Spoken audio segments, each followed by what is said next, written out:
जंगलाच्या कुशीत एक सुंदर लहान मुलगी राहत होती. निसर्ग तिचा मित्र होता.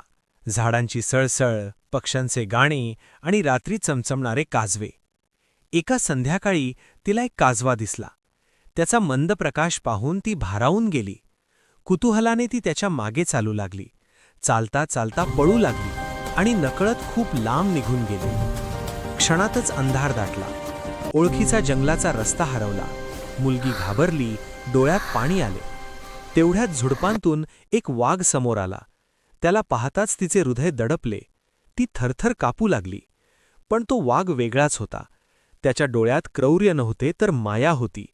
तो हळूच तिच्याजवळ आला आणि तिला घट्ट मिठी मारली. आश्चर्याने आणि धैर्याने ती देखील त्याला मिठी मारते. त्या मिठीत तिची भीती नाहीशी झाली.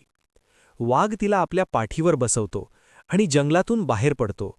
झाडं मागे पडतात, अंधार कमी होतो. जंगलाबाहेर येताच मुलीला अचानक तिच्या घरचा रस्ता आठवतो. ती वाघाला दिशा सांगते.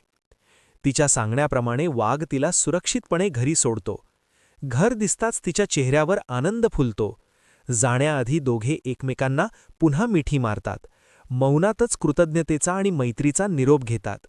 वाघ परत जंगलात निघून जातो आणि मुलगी त्या दिवसापासून जंगलाकडे